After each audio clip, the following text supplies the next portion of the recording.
हिंदी के एग्ज़ाम में 5 ऐसे जो निबंध है, जो हर साल आता है और ये 5 निबंध बार-बार पूछे जाते हैं और बोर्ड एग्ज़ाम 2022 के दृष्टिकोण से बहुत ही ज़्यादा इम्पोर्टेंट है। 5 वो निबंध क्या हैं वो तो मैं बताऊँगा, एक इम्पोर्टेंट टिप्स भी दूँगा जो कि आपको ध्यान में रखना चाहिए। देखो बेटा, अगर आपके पास निबंध आपको लिखना आता है, ठीक है? मैं आपको एक पेज ऐड करके दिखाता हूँ। जैसे ये निबंध है, हमारे पास ऐसी एक कॉपी आती है, पेज होती है। तो कभी भी निबंध को, देखो बेटा, निबंध को ना कभी भी किस तरीके से नहीं लिखना। बच्चे क्या करते हैं, यहाँ से लिखना स्टार्ट किया, पूरी एक लाइन भर देंगे, ऐसे लिख लिख के पूरी लाइन भर देंगे, है ना? ऐसा नहीं लिखना है। एक तरफ से शुरू किया, एक तरफ से ख़त्म कर दिया, ये कोई निबंध लिखना नहीं हुआ। अगर 10 नंबर का आएगा तो आपको मिलेंगे 3 नंबर, 4 नंबर। तो ये गलती तो बिल्कुल नहीं करनी है। और आप अभी इतने बड़े बड़े निबंध को याद भी नहीं कर सकते, ठीक है? कई लोग आपको लिख के दे रहे होंगे, निबंध कभी याद नहीं होता है, कभी याद नहीं किया जाता निबंध। निबंध को हमेशा अपने शब्दों में बना के लिखना होता है, ठीक है? क्या चीज़ें याद करनी है वो मैं आपको समझाऊंगा। निबंध जब भी आप कॉपी में लिखोगे, ठीक है, आप टॉपिक्स बना के लिखोगे। किस तरीके से लिखना है वो मैं बताता हूँ। जैसे 5 इंपॉर्टेंट निबंध क्या है, एक एक करके बात करते हैं। पहला निबंध, आज के टाइम पे सबसे ज़्यादा इम्पोर्टेंट जो है वो बेटा निबंध आपके आता है कोरोना वायरस पर। जी, ये जो निबंध है बहुत ही ज़्यादा इम्पोर्टेंट है और मैं जिसकी बात कर रहा हूँ हमेशा निबंध को टॉपिक बनाओ। जैसे अगर आपको याद करना ही है तो इन टॉपिक्स को याद कर लो। बाय द वे, कभी कभी ऐसा होता है जो निबंध हम तैयार करके जा रहे हैं वैसा निबंध हमें देखने को नहीं मिलता है। तो अपने आप को, दिमाग को ठंडा रखना है और सोचना है, और उस टॉपिक पे पहले ना, आपको टॉपिक जैसे ही मिले उस टॉपिक के कम से कम 5-6 टॉपिक बनाओ। उस टॉपिक के मेन 5-5 टॉपिक बनाओ, 5-6 टॉपिक, और हर टॉपिक को उसी के साथ साथ वहीं पे लिख भी लो। क्योंकि सोचोगे आपने कुछ टॉपिक सोचा, एक टॉपिक लिखा, उसको लिखते लिखते फिर बाकी टॉपिक भूल गए, फिर दिक्कत हो जाती है। तो जैसे ही आपको टॉपिक मिले, उस टॉपिक के कुछ जो सब टॉपिक आप बनाओगे वो तुरंत के तुरंत लिख दो, ताकि बाद में भूल ना जाओ। हालांकि रफ में लिखो, जहाँ पे लिखो। तो देखो, मेन चीज़ जो अगर याद रखनी भी है तो याद हो, सबसे पहले स्टार्ट करना है प्रस्तावना से, ख़त्म करना होता है उपसंहार से। ये बेसिक नीड है। प्रस्तावना में क्या लिखते हैं, कोरोना वायरस है ना, तो कोरोना वायरस क्या है, कैसे फैला, है ना, उसके बारे में थोड़ा इंट्रोडक्शन पार्ट आपको लिखना है। और कई बच्चे निबंध में ऐसा करते हैं ना, निबंध को तो स्ट्रेटजी क्या बनानी है आपको। अगर निबंध सबसे बड़े नंबर का होता है तो निबंध के लिए ना आपको टाइम देना पड़ेगा। और मैं हमेशा 15 मिनट देता था निबंध को, 15 मिनट। आप इस स्टार्टिंग में दो या फिर एंड में दो, क्योंकि निबंध बड़े मार्क्स का भी 15 मिनट तो देना ही है निबंध को। तो स्ट्रेटेजी बना लेना, ठीक है, कि मुझे 15 मिनट, 17 मिनट मुझे आराम से निबंध को लिखना है। ना बड़ा लिखना है ना छोटा लिखना है। अगर 10 नंबर का है तो 3.5 पेज, 3.5 पेज तो आपको लिखना ही है। जैसे ये एक पेज हुआ ये पूरा, ठीक है। तो ऐसे कम से कम 3.5-4 पेज आपको लिखने ही लिखने हैं, तभी जाके आपको नंबर मिलेगा, नहीं तो नहीं मिलेगा पूरा, ये ध्यान रखना। तो प्रस्तावना लिखोगे तो कोरोना संक्रमण क्या है, दूसरा टॉपिक ये हो सकता है, ठीक है, कि भाई कैसे है, कैसे फैलता है ये, लक्षण क्या है इसके, और इसके बचाव क्या है उसके बारे में आप लिख दो। कोरोना वायरस से विश्व की क्या चुनौती है, विश्व किन चीज़ों से इससे जूझ रहा है उसके बारे में लिख दूँ। वैक्सीन और दवा का आविष्कार, कोरोना वायरस कब बनेगा, कैसा इसके हालात हैं, क्या स्थिति है, वो लिख दो। भारत की स्थिति क्या है अभी कोरोना के दर पे, क्योंकि भारत में जनसंख्या ज़्यादा है और आपको पता है जहाँ जनसंख्या ज़्यादा होती है वहाँ कोरोना वायरस ज़्यादा जल्दी फैलता है, और क्या संभावना है, इन सबको अपने शब्दों में लिखना है। और फिर उसके बाद लास्ट में उपसंहार यानी कि निष्कर्ष, इन सभी बातों का क्या निष्कर्ष निकलता है वो लास्ट में आप लिखोगे।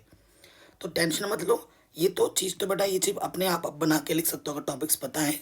लेकिन जो मैं बोल रहा हूँ 5, आने वाले नेक्स्ट वीडियो में इन 5 के पूरे निबंध अपने सिंपल सिंपल भाषा में लिख के आपको दिला दूंगा, टेंशन मत लो। आज तो बस 5 इंपॉर्टेंट ही बता रहा हूँ।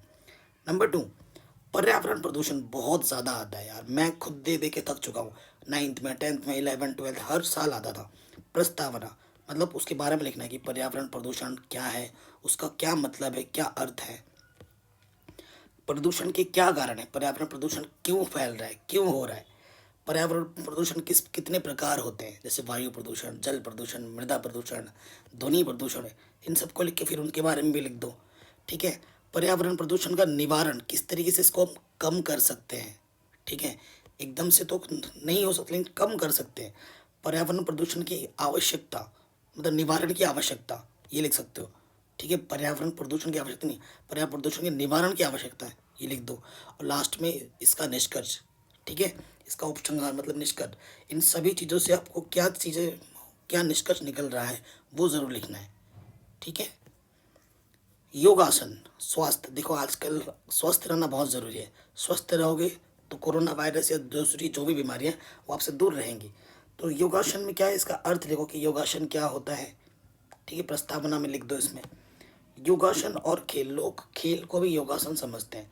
तो योगासन में और खेल में क्या अंतर है वो आपको बताना है। योगासन से स्वास्थ्य में क्या लाभ होते हैं उसको थोड़ा लिख दो। योगासन से क्या अनुशासन होता है जीवन में उसके बारे में थोड़ा लिखो। योगासन से व्यक्तित्व के विकास में क्या लाभ होता है, जो हमारा व्यक्तित्व है, हमारी जो पर्सनालिटी है उसमें क्या विकास देखने को मिलता है वो लिख दो, ठीक है। और फिर लास्ट में उपसंहार यानी कि निष्कर्ष, इन सभी चीज़ों को जो तुमने बताया उसका क्या निष्कर्ष निकल के आता है वो लिख दो, ठीक है। ये चीज़ ध्यान रखनी है। अगला आता है सूचना प्रौद्योगिकी। सूचना प्रौद्योगिकी जैसे आजकल सभी के पास लैपटॉप, कंप्यूटर, मोबाइल ये सब है, ये सब सूचना प्रौद्योगिकी में आते हैं। टीवी, टेलीविज़न, यूट्यूब ये सब। प्रस्तावना जैसे विज्ञान एवं सूचना प्रौद्योगिकी ये लिखा और इसके बारे में थोड़ा बताया, विज्ञान क्या है, विज्ञान ने हमें क्या दिया, क्या लाभ है।